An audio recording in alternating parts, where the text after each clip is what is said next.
Hi everyone. How you doing? I'm well. How are you all? Doing well, thank Good. you. Uh, Awesome. yeah, we appreciate you time out of your busy day to come and talk to us. No, it's great. Really appreciate it. Of course, I'm excited to hear about your experience in the class so far and what you guys are working on. Thank you guys. Definitely. So I guess to begin our interview, I guess the first thing we want to start with is a little bit about yourself. So I know you're the owner of NexTiles, and saw that you're from Michigan. We did a little professional stalking. We saw your LinkedIn. It says you went to Mercy High School, I believe, right? In Farmington. Yep, I did. Is there anything else you'd like to tell us? Anything else that would add, I guess, to your story or just about you as a person? I mean, anything would help. So Yeah, I can share a bit about my journey and maybe give some context for some of the things that you saw on LinkedIn if that sounds good. most definitely. Can you guys hear me okay? I'm in the car trying to stay cool. Okay. Okay. Awesome. So, as you probably saw online, my academic and professional background are rooted mostly in environmental science. I did not have those interests in high school when I attended Mercy. I didn't participate in any of the sustainability focused clubs or anything like that. It wasn't until my transition to undergrad that I took a liking to this field. And so I started my undergraduate career it sounds ridiculous now, but as a dual degree electrical engineering major with an environmental science minor. And engineering was pretty much my go to because I had participated in STEM camps and things like that as a child, but also because my mom is an engineer. And um, naturally, when you start your undergraduate career, you think about the availability of jobs when you graduate. And so I thought that would provide me with the most security. I always doubt my math skills, and I actually made it through most of the math and engineering courses, but I just wasn't interested in those. And I started to beef up the environmental science courses that I was taking. I took a course with a woman named Dr. Nataki Osborne Jelks, and she kind of helped me make the connection between global warming and so many of the different environmental topics that I was familiar with and communities, especially communities of color and people that look like me and how these issues were impacting them. Unfortunately, that happened for me at the end of my undergraduate career. And so it was time for me to graduate and get out on the job market, and I didn't feel prepared.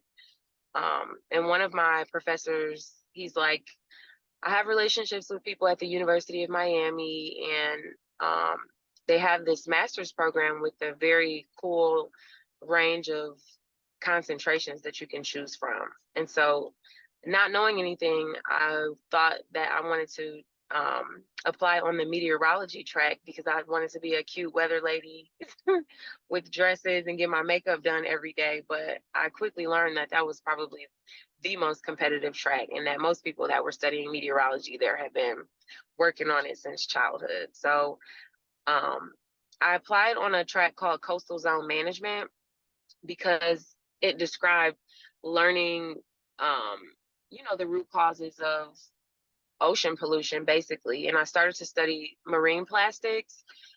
For the most part, before I started the program, I thought that most of the plastics in the ocean were from straws and our utensils and things like that. But I learned quickly that manufacturing waste that makes its way to water bodies by way of landfill accounts for a large percentage of the synthetic fibers that are in the ocean.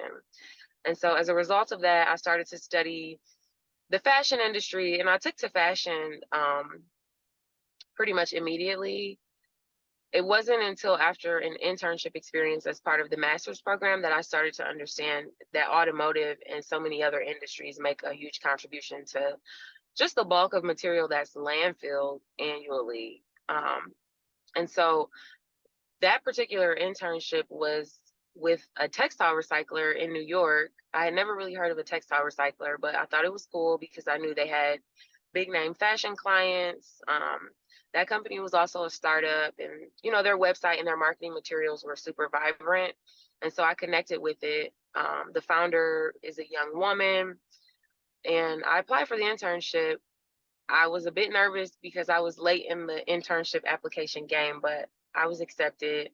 Um, I moved to New York for 6 months as part of that experience. And I was walking and taking the subway more than I had ever done in my life. But it was a really cool opportunity for me to understand the kinds of businesses that have a need, for textile recycling services, the companies that were previously sending so much waste to landfill, the types of companies that were still doing that, ways to market recycling services to companies, products that could come out of those relationships, and kind of the business model of that particular company, where it was really cool. They were using volunteer labor for sorting purposes, which we implement to some degree, but we mostly pay our team members to sort by fiber type and things like that. But they had a really cool space that people wanted to come see. So they invited volunteers, high school students, even groups of girlfriends to come in and sort their materials. Um, and ultimately, they were able to provide products that were sorted according to fiber type. So they could sell cotton, they could sell polyester, but they didn't have a defined secondary use for the material. So I spent a lot of my time there thinking, this material looks like this, or this could become a handbag, or this could become, something for practical use in the household. And one of the first material types that I saw was shoddy on a roll, and immediately it looked like batted insulation to me. And that's kind of how, my brain started working in the insulation direction.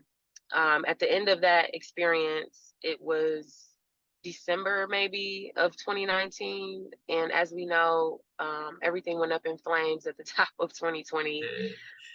So I went back to Miami briefly after the internship, but I ended up moving my things, not actually moving, but moving some of my things home and staying with my family because we were all terrified. And that gave me, I don't know if you guys visited our warehouse on Saturday and had a chance to meet my mom, but she's like a serial entrepreneur. And that gave me a chance to sit up under her and ask her all of the questions about how she started her business, get some insight on people I should reach out to. Um, I participated in a program called Start Studio that TechTown, a local incubator, hosted, and that allowed me to do customer discovery with manufacturers in fashion and automotive who were creating waste, as well as contractors who would be purchasing the final insulation product. And that journey was unique because I had two, kind of services that I was marketing or planning to market. But that was an experience that really helped me get things off the ground and believe in myself a bit. And then I think there was a small stipend involved that made me feel like I had a couple dollars to kind of get things moving. I know that was a lot. We appreciate the insight, I guess the background of how everything started. So I guess I'm doing a few questions just to get to know you just a little bit better. So let's say that you're from what city are you Nope. from? I'm actually from Detroit. I'm actually from the 7 Mile area of Detroit. Yep. Okay. I'm born and raised here. I was gone for quite some time because I went to undergrad in Atlanta and I went straight through to the master's program at U Miami. But I returned to work on my doctorate at Michigan. And so I'm finally back home. Well, definitely, that's cool. My family from the city too. I'm from Belleville, but I went to Renaissance. My family from the Okay. West Side, so that's pretty cool. And then Awesome. our last question is, which school was, I guess, your favorite? Because we saw you filming. Then you went to Miami. You went to marine biology at the University of Miami. You went to Michigan. So I guess just from your personal experience, what was your favorite school? Environment Yeah. wise, just overall, what was your favorite school? Well, I think I have favorites about each school. I think Spelman was really cool because coming from Mercy High School, I was accustomed to an all women's environment, but obviously the percentage of African American students was much smaller. And so attending Spelman and having an opportunity to study and be taught by people who look like me was a unique experience. And I always tell people that I did not know that there were so many different kinds of Black people. um, and so it was just really cool to meet people from all over the world, um, and hear from them and have an opportunity to really feel why they thought it was important to their journey that they attend an HBCU. It was really rewarding, and it pretty much started this entire journey. So I appreciate Spelman for that. I appreciate Miami for the beautiful weather and scenery. Um, I am a person who experiences seasonal depression, and so I found it a relief to be studying and working through a pretty demanding program, but have an opportunity to. There's a dive pool at the center of the campus, but it's also on Key Biscayne. So, sitting with the water and experiencing better weather every day really did make a difference in how I managed my stress and mood and things like that. So I love Miami for that. There's so much to do. There's so much art and culture there. I actually still have my place there, so I visit a lot. It doesn't feel like I've really been away. But I think my experience at Michigan has been the most challenging but rewarding. I applied to attend the University of Michigan in undergrad, and I was not accepted. And so it's kind of like a full circle thing to be accepted to this PhD program. My dad is a huge Michigan fan, so it was exciting for him. And yeah, no, it's just been really cool to be at home. It's also been my first big university experience where I'm walking the campus and interacting with people, because at U Miami I attended the smaller campus on Key Biscayne and only went to the main campus for courses for a semester. So this is kind of like, it feels like a real movie style college experience, and I'm happy about that. Definitely. We have some more questions about NexTiles. I'm gonna let John take that away, but we appreciate the insight. Yeah, no problem. Yeah, hi Madeline. My name's John. I just want to thank you for hopping on the Zoom call with us. So just kind of to start out about asking about NexTiles as a business. You already touched base a little bit about the products and different services that NexTiles provides, but what would you say the main products and services are that NexTiles provides and produces? Mm-hmm. I would say the main products and services are recycling services. So we're a for-profit company, and we're a competitor to landfill. The mission of the business is to assist manufacturers with diverting their waste from landfill. So we offer recycling services. Every client is different, and it's really hard to map how much waste the company will generate. A lot of people have no stats or data, and they kind of just wing it when it comes to getting rid of their waste. So, we offer a solution for that, and also allow companies an opportunity to receive reports from us where we describe how much, based on the number of pounds that they're recycling with us, how much carbon they are avoiding in the form of emissions. So recycling services, is one thing that we offer. And then our building insulation and shoddy products would be our other offering. So at this point, we're still in a very long product development journey, but we have enough experience to process and treat materials in our warehouse. And we're basically selling building insulation to contractors and builders for DIY purposes while we achieve the certifications that we need to go to big box stores like Home Depot. And in addition to that, and kind of in the meantime is my hope, because I never envisioned the business being like a sorting operation, and textile recycling is really messy. But in the meantime, we're creating custom shoddy blends for pet bed manufacturers, punching bag manufacturers, furniture manufacturers, basically anybody who needs a blend tailored to their fill needs. And the most recent product that we're offering to provide some downstream for the PPE that we're receiving is artificial snow as of this week. Yeah, with the expectation that it's being used for art installations where it's not going to be vacuumed and end up in landfill, at the end of the day, and that it'll be repurposed for the holiday installations that we're selling to. Okay, awesome. Artificial snow sounds pretty cool, but just kind of touching base on the recycling services. Obviously there was a problem that needed solving, where you could take the waste and kind of manage it, recycle it, turn it into something that could be reintroduced into the city.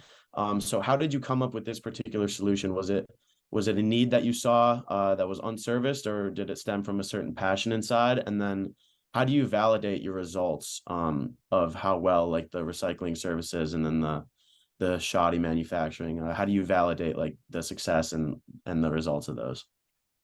Yeah. Well, I think when I returned to Detroit, I initially just thought that based on working previously with a recycling company that had such cool company culture and seemed like they would have so much success down the line, that for one made me want to bring something similar to Detroit. And I had become familiar, even though I wasn't living at home, I had become familiar by way of my mom with so many of the small business initiatives and incubators that were providing resources for people to start businesses. So, that was one thing that kind of encouraged me, I'll say, to start the business. But when I started to do research around, the kinds of companies that were primarily utilizing landfill services, as well as the communities, mostly under-resourced communities that were located in close proximity to landfill, I think that, contributed to the drive and my passion to start the business.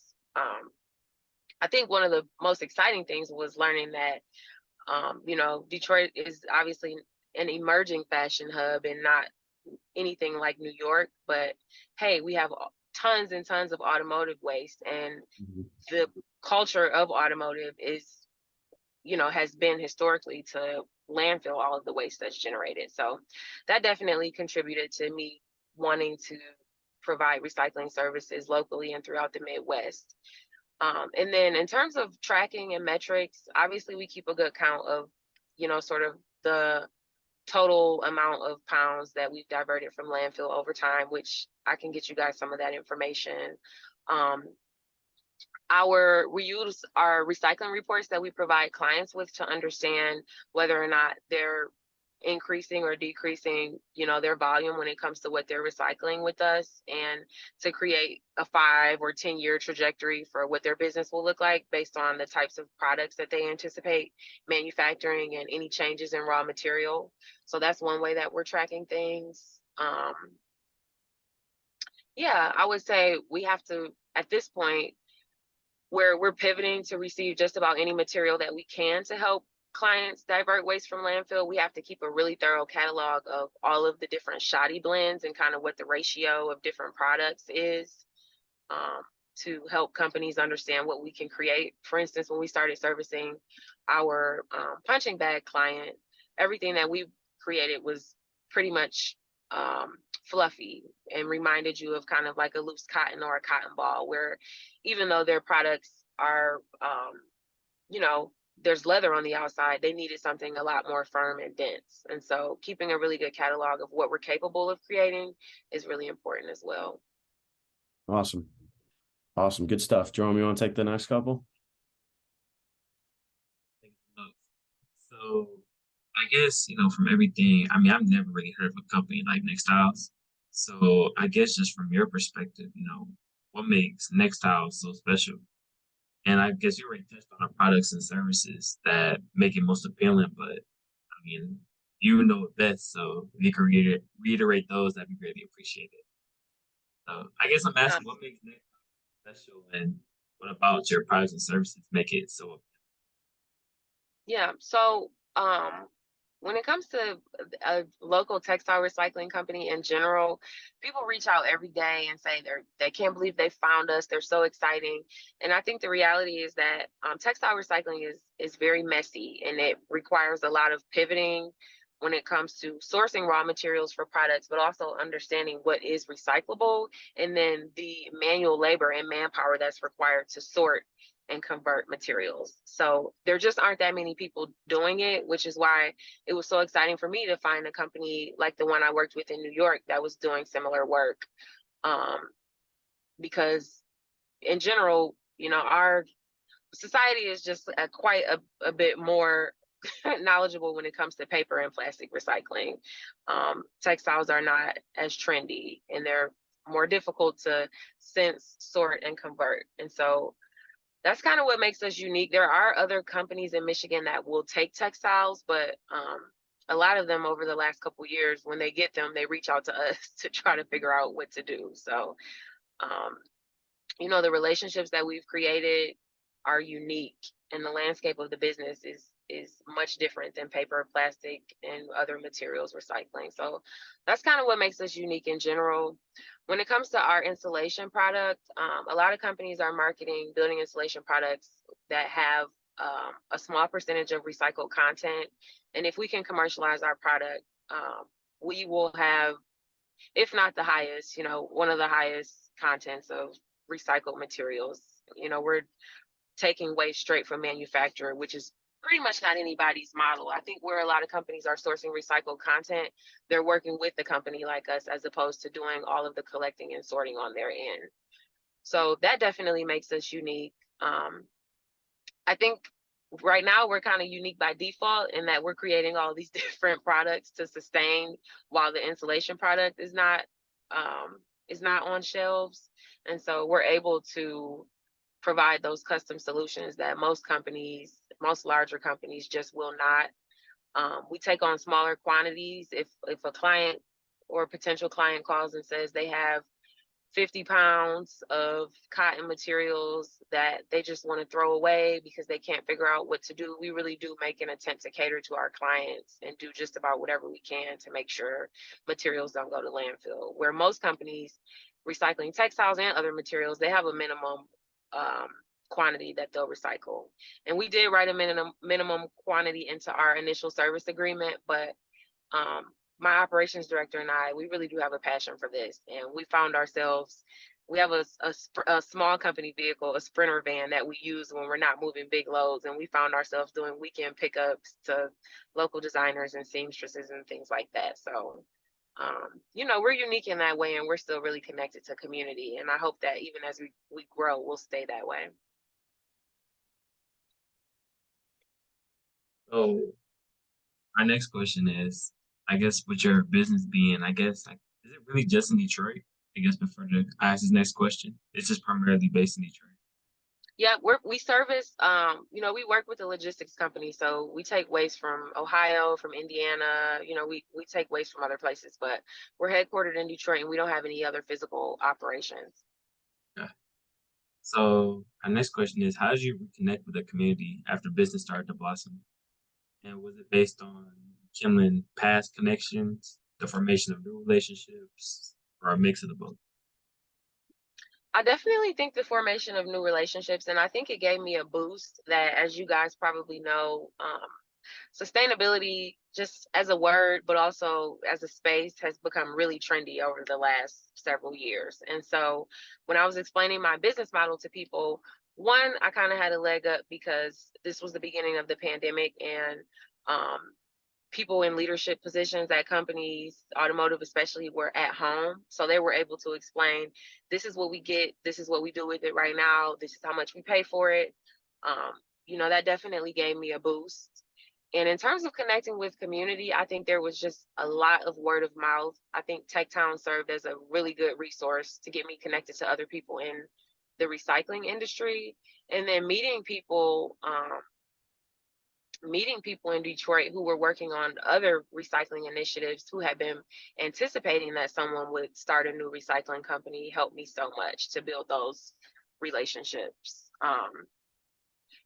I've always preached that relationships are extremely important to starting a business, but to any success that you want to achieve in life. And I attribute our early success to people just making email intros and passing me along, introducing me to faculty members at colleges, but also people at high schools, allowing me to give presentations to high school students about the possibilities of sustainability careers.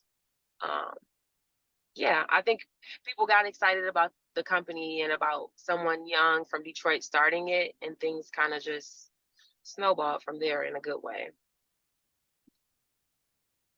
Awesome. Yeah, I think one of the reasons why us students were so interested in your guys' company was the fact that sustainability was kind of like it's a very new and, like you said, trendy thing.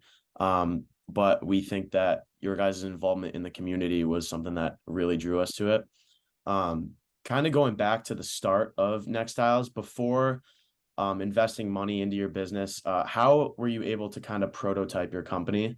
And kind of, can you just touch base on like your method of kind of like mapping out your business plan and business model, and just like before you started investing money, what were the things that you did to prototype it? So one of the things that I did, one of the tools that I use that I was not previously familiar with is called a business model canvas, which is basically, you guys might be familiar with it, but to me, it alleviated some of the anxiety that I had around creating this huge formal business plan. Um, and that was a tool that came as part of a recommendation, I believe, from one Tech Town program that I participated in. But once I created, or not created, but started to fill out my first business model canvas, it became apparent where I would first need to invest capital and where the gaps were, which ultimately helped me understand which questions I needed to be asking of manufacturers and contractors during my customer discovery. And so um, it's funny to think that there was so much work and kind of thinking to do even before having a dollar to invest or making my first dollar, but there was quite a bit of road mapping that went into the business. And a lot of it started with the business model canvas, as well as with customer discovery for sure.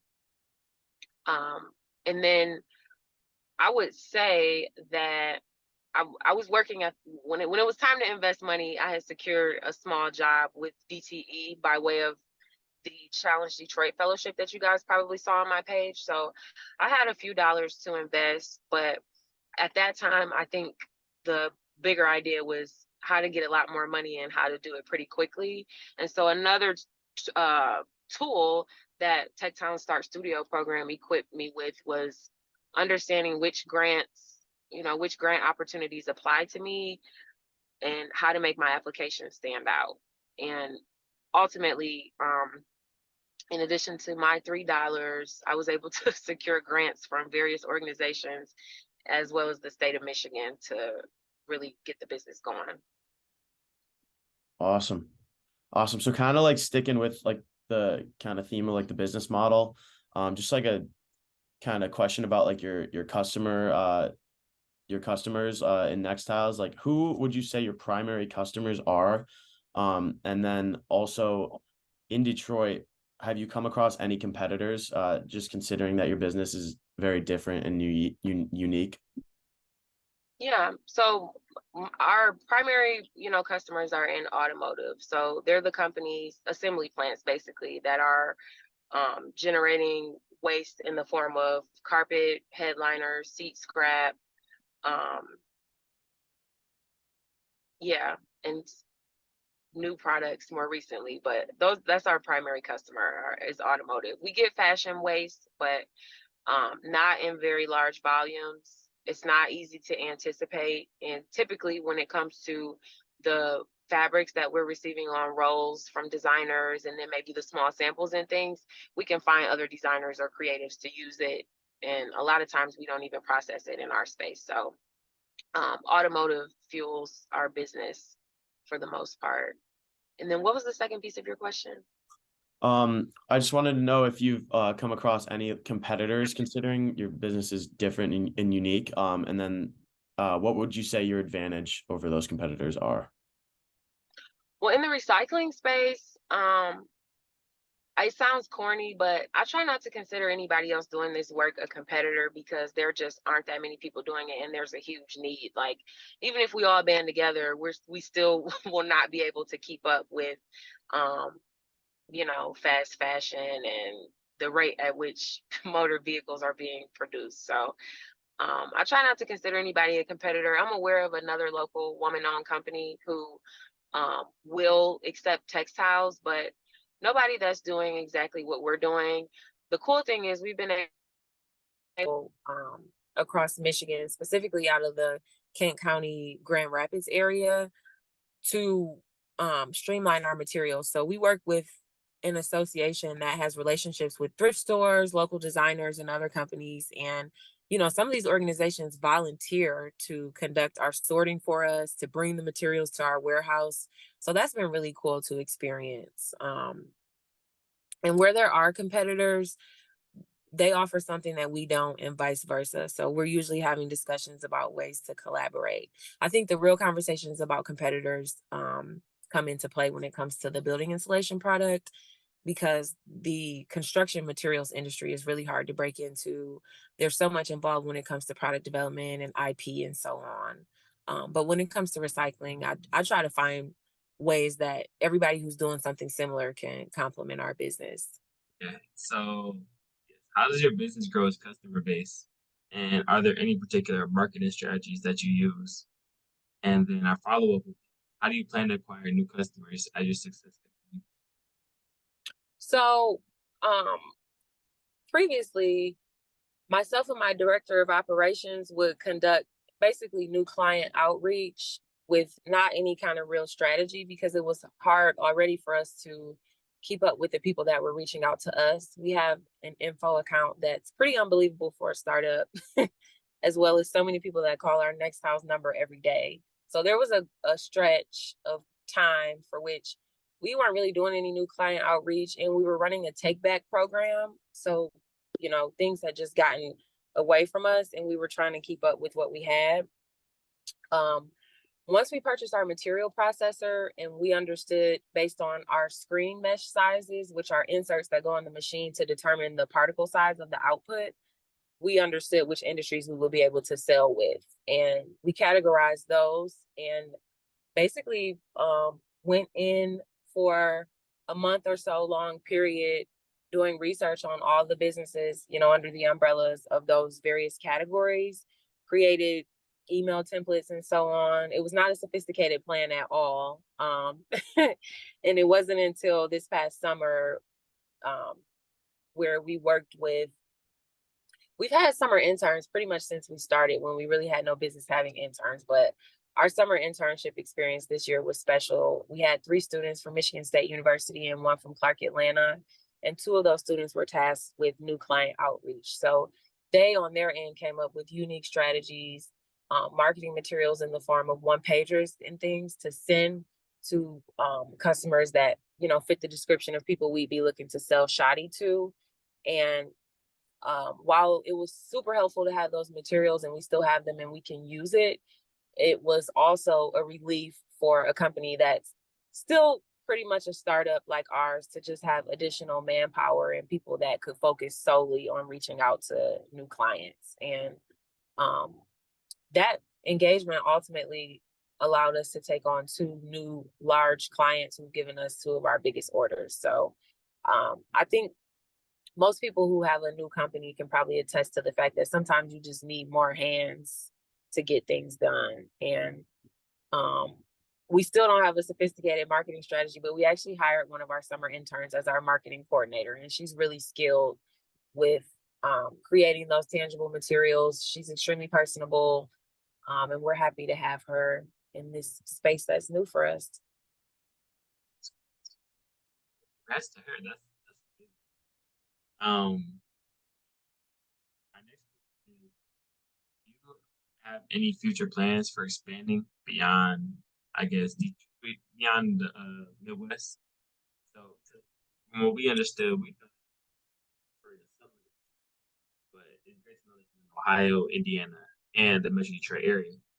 So, yeah, I mean, plans on, of course, you have plans on expanding, but more about it and how you see things going within these upcoming weeks, months, years, days. Yeah, that's kind of how it works, actually. But I think expansion will. One thing that's already become apparent to us is that we need a bigger space and we need a larger material processor to accommodate our volume. This is my first time purchasing a piece of equipment, but sometimes maybe I should give our shredder a name, but sometimes the shredder seems like it's pretty frustrated. So it's pretty apparent now that we need a larger material processor, which ultimately means that we'll need a larger space. So I don't doubt that over the next year, our Detroit facility will, become a much larger space. And I'm always keeping industrial spaces, especially in Detroit, on my radar, because I think it's important as Detroiters, especially Black people and women start new businesses, that we keep them in the city. I've had many warehouse opportunities and space opportunities outside of Detroit, but I'm one of those people that gets frustrated when they see like Detroit snow cone factory, Detroit wood chip manufacturing, and it's in Troy. I don't know why, but I think it's cool to see businesses grow in the city and utilize resources based in the city. So I think we'll have maybe even in the next year a larger facility, a larger processor, and a bigger team.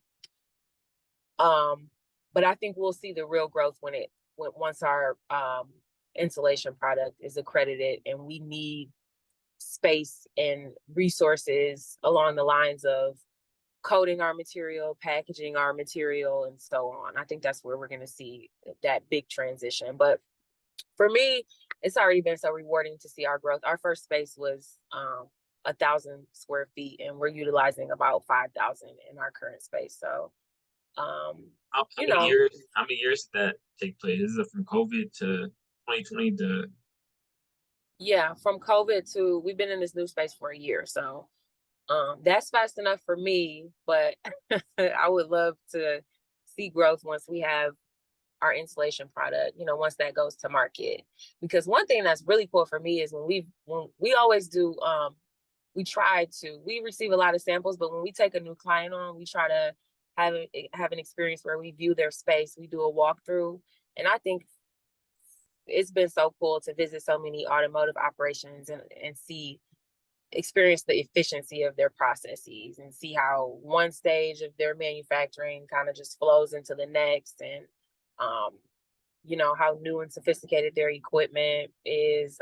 I would love to be at that level. So hopefully larger space, better and faster equipment. But we are a mission-based company with sustainability at our center. And even as we scale, we have to think about our carbon footprint, how much we're running our processor, how big our space is, how our employees are getting to work, how we're situated compared to our clients and other facilities where we're sourcing materials. So a lot to think about, but I think a bigger space and bigger shredder are on the way for sure.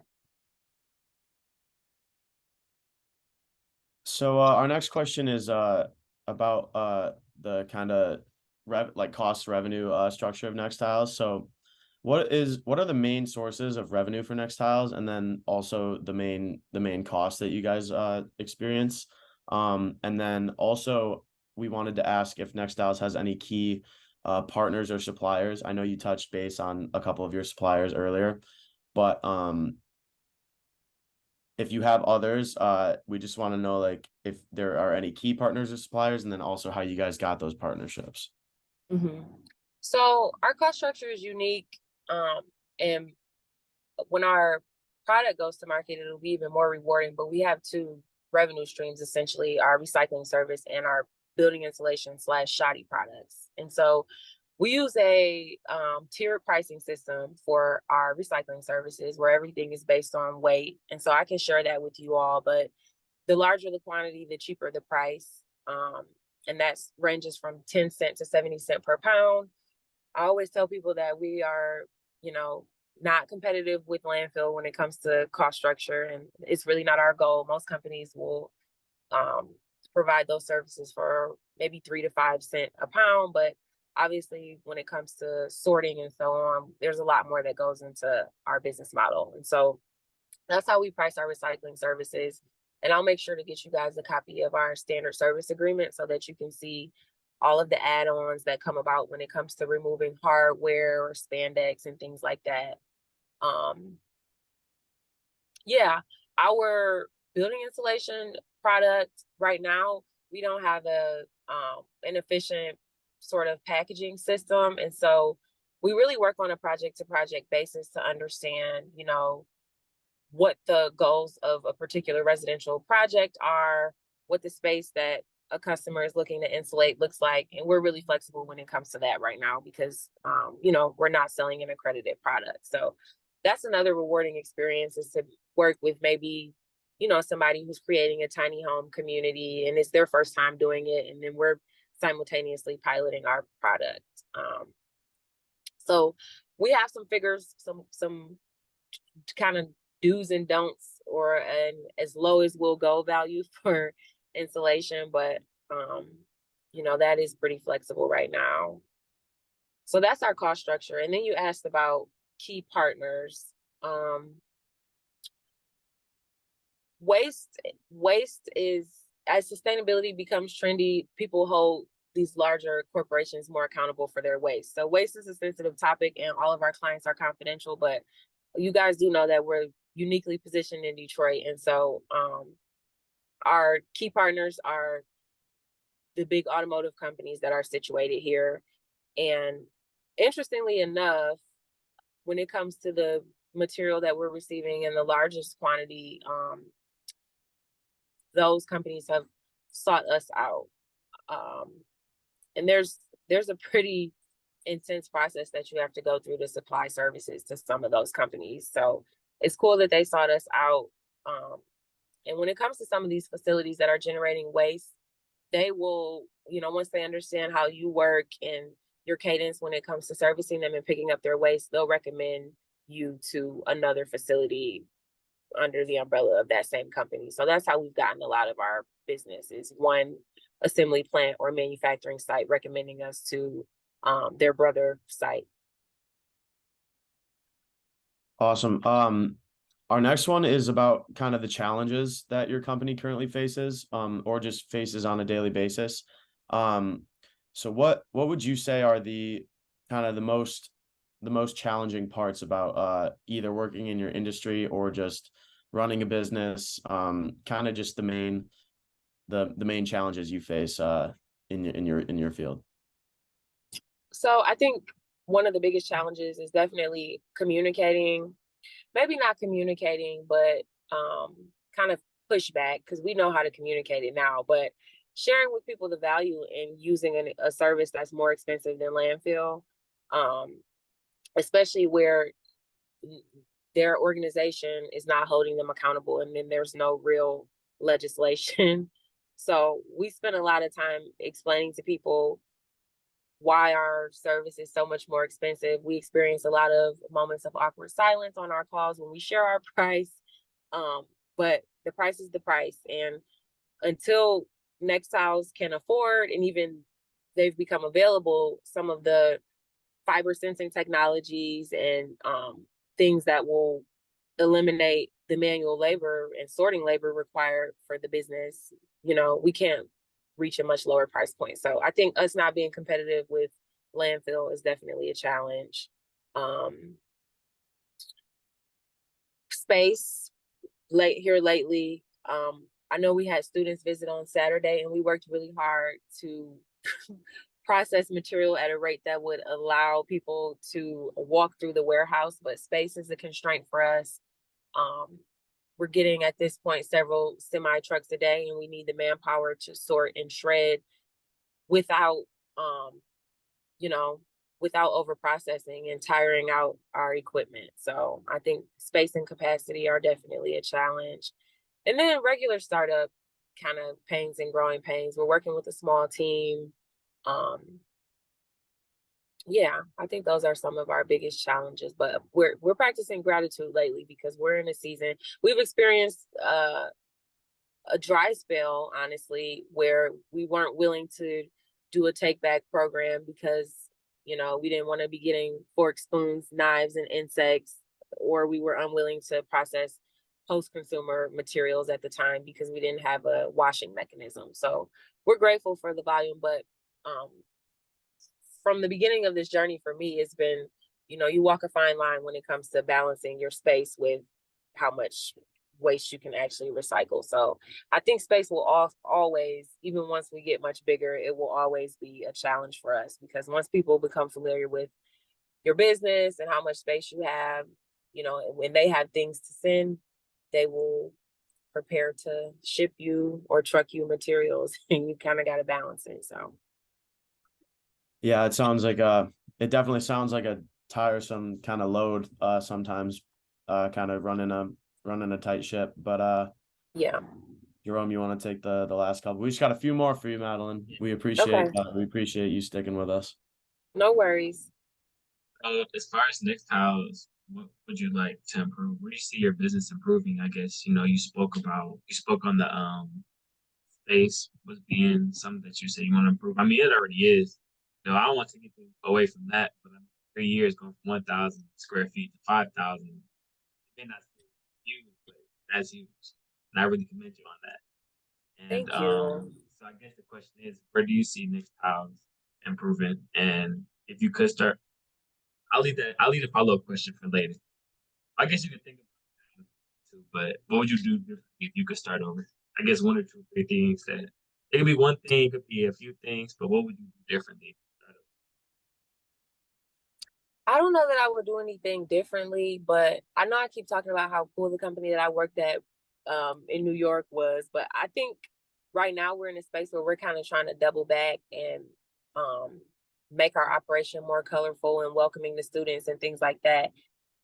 I think when I started the business, I was so focused on what our product would look like and making sure we had a space at all that I neglected, um, to create that cool feel. And so now we're going back and kind of trying to, especially after processing the order that we're working on this week, amend our space such that it's more inviting for our team and, it feels like a lower stress environment. So that's one of the things that I would like to change sooner than later. If I could go back and do things all over, I think I got so much insight from my mom about how difficult and lonely the journey of entrepreneurship is and how frustrating it is, how it keeps you up at night, how you can't find money sometimes, or maybe you get money in the form of a grant and you can't spend it fast enough because you're still growing. I heard those things, but I didn't really I had no way of anticipating what they would look like for me, but I think I underestimated how difficult the journey would be. And I'm grateful that she was so transparent about it, but I sometimes wish that I would have been more receptive to that because at the time I'm like, no, I'm going to start this business and, this is what we're going to do. This is where we're going to get money from. But when you experience, when your back is against the wall and you don't know how you're going to figure something out when it comes to space, paying your team, um, all those things are a part of starting a company. And I don't know that you can never really be ready, but I think I probably should have listened a little bit more at the beginning of it.